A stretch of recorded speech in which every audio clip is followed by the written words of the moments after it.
खासदार बजरंग सोनवणे यांच्याकडून नुकसानग्रस्त भागाची पाहणी। बीड जिल्ह्यात गेल्या 3 दिवसांपासून मोठ्या प्रमाणावर पाऊस पडत आहे।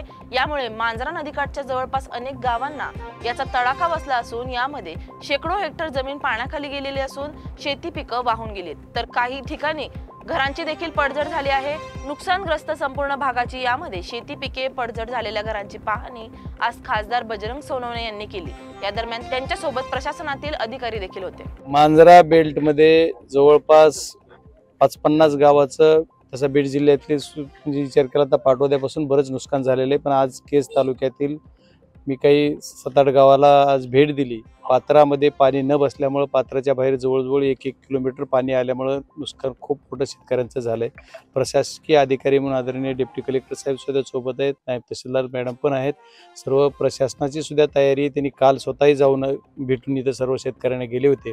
हे पंचनामे करण्यासाठीचे आदेश ते सर्व यंत्रणेला देणार आहेत आणि आपलं जे नुकसान झाले शेतकऱ्यांचं ते नुकसान भरपाई त्यांना मिळण्यासाठी शासन दरबारी आम्ही पण सर्वजण प्रयत्न करू, लोकप्रतिनिधी म्हणून आणि प्रशासन म्हणून ही अधिकारी पण सर्वजण हे करतील मदत अशी अपेक्षा करतो।